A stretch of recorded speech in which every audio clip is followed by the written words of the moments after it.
1922, dunia arkeolog digemparkan oleh penemuan sebuah mumi Firaun muda bernama Tutankhamun. Penemuan ini menjadi salah satu penemuan besar karena makam Firaun muda ini sangat tersembunyi dan dipenuhi harta karun. Kisah penggalian makam Tutankhamun semakin terkenal karena kutukan Tutankhamun yang sering juga disebut Raja Tut. Setelah penemuannya, satu persatu tim penggali meninggal dengan alasan yang aneh. Ada apa di balik makam Raja Tutankhamun? Benarkah kutukan itu ada? Bagaimana kehidupan Raja Tut yang hingga kini masih menarik perhatian para peneliti? Pemirsa, inilah misteri series Firaun Tutankhamun bagian pertama.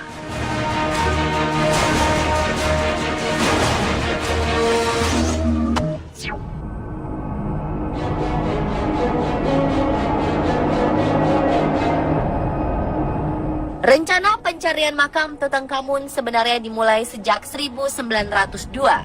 Ketika itu, seorang arkeolog bernama Theodore M. Davis menemukan cincin oval bertuliskan Tutankhamun dengan gelar Firaun di salah satu area di Lembah Para Raja, lokasi makam raja-raja Firaun yang dibalsemkan.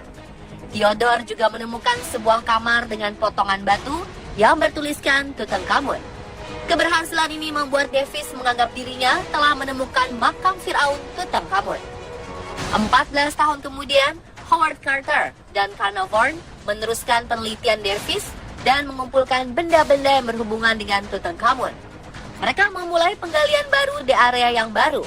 Bertahun-tahun menggali, akhirnya pada 1920, tim penggalian ini menemukan tanda-tanda makam Tutankhamun.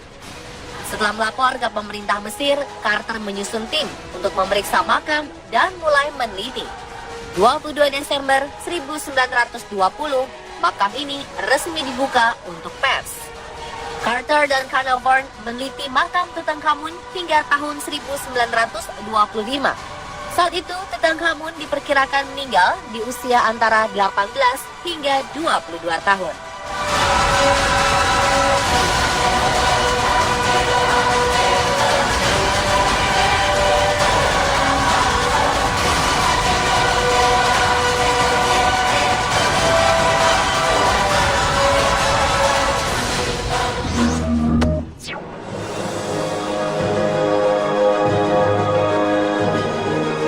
Tidak sampai 5 bulan setelah penemuan makam ini, Lord Carnarvon yang mendanai pencarian makam ini tiba-tiba meninggal setelah digigit nyamuk. Pada saat pria ini meninggal, seluruh lampu di kota Kairo mati, dan malam harinya anjing Carnarvon pun mati.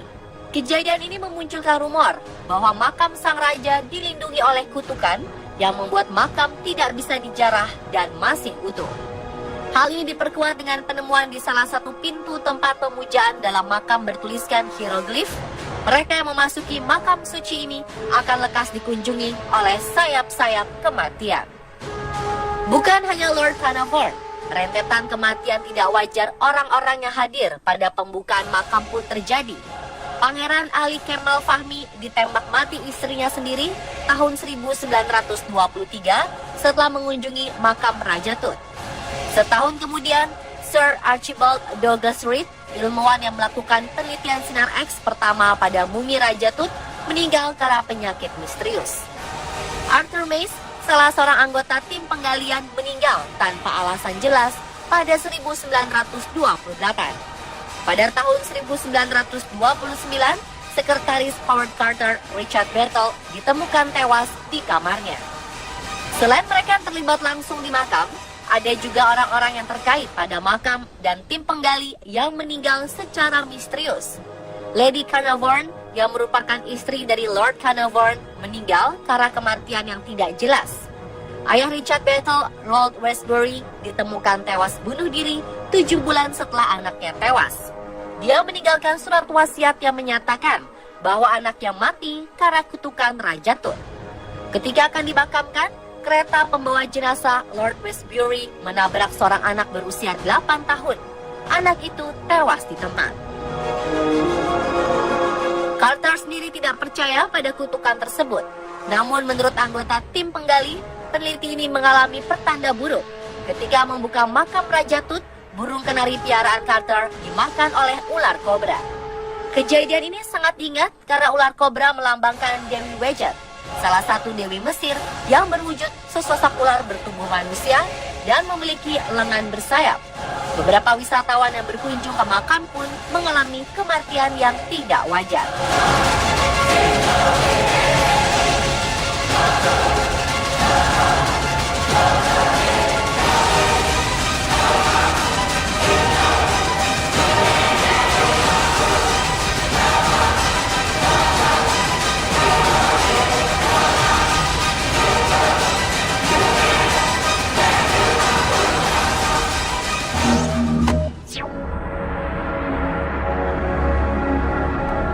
Kematian yang dialami orang-orang yang sudah pernah mendatangi makam Raja Tut ini memang penuh misteri dan dikait-kaitkan dengan kutukan sang raja.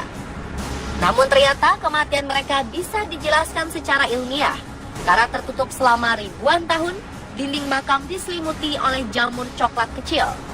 Bakteri bisa saja hidup di sana. Bakteri seperti Aspergillus niger bisa tumbuh dan berkembang di dalam makam yang hangat. Meski tidak kasat mata, bakteri ini sangat mematikan. Bakteri ini dapat menyerang sistem pernapasan. Inilah satu-satunya makhluk yang dapat bertahan hidup selama 3.000 tahun di makam itu. Kasus ini ditemukan pasca kematian Cheryl Manson, korban terakhir yang sempat berkunjung ke makam Raja Tut. Besar kemungkinan saat Manson mendatangi makam, ia berada pada kondisi yang tidak sehat sehingga bakteri mudah berpindah. Spora bakteri yang terhisap menyerang sel yang lemah sambil menyebar ke seluruh tubuh. Manson kekurangan oksigen dan setelah 10 hari masuk rumah sakit, fungsi paru-parunya berhenti. Tim dokter berhasil menemukan jamur Aspergillus niger saat melakukan biopsi paru-paru pada Cheryl Manson. Ternyata pada saat mengunjungi makam, Manson sempat mengusapkan tangannya ke beberapa lukisan cat dinding di makam yang penuh dengan bakteri mematikan. Orang-orang yang terlibat pada pembongkaran makam juga kemungkinan besar sudah dihinggapi bakteri mematikan ini. Parahnya, mereka tidak mengenakan pelindung apapun, hanya memakai pakaian sehari-hari. Jadi, sangat mungkin terjadi perpindahan bakteri ke dalam tubuh.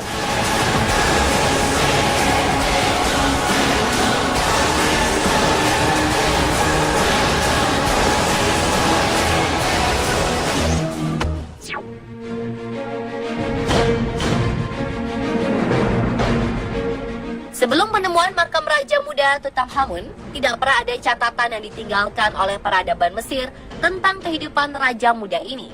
Kisahnya seperti tidak pernah hidup di peradaban Mesir, padahal Mesir merupakan salah satu peradaban yang sudah memiliki tulisan untuk merekam sejarah mereka. Ternyata dinasti ke-19 tidak menyukai keberadaan dinasti sebelumnya. Karena itu, raja-raja dinasti ke-18 termasuk Raja Tutankhamun dicoret dari daftar keluarga raja. Monumen Raja Tutankhamun dihancurkan dan lokasi makamnya dilupakan. Tutankhamun harus menggantikan ayahnya di usia 9 tahun. Peneliti berspekulasi bahwa Tutankhamun memiliki penasehat kuat yang membantunya memerintah kerajaan. Pada tahun ketiga pemerintahannya, Raja Muda ini mengubah nama dari Tutankhaten menjadi Tutankhamun. Pergantian nama ini disebabkan Raja Tut beralih menyembah Dewa Amun. Sebelumnya orang tua Raja Tut menyembah Dewa Aten. Setelah kematian ayah Tutankhamun, penyembahan terhadap Dewa Aten ditinggalkan.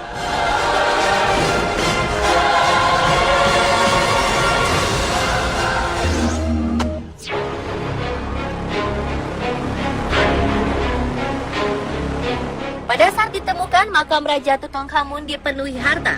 Ada 3.000 macam harta karun yang terpendam di ruangan demi ruangan.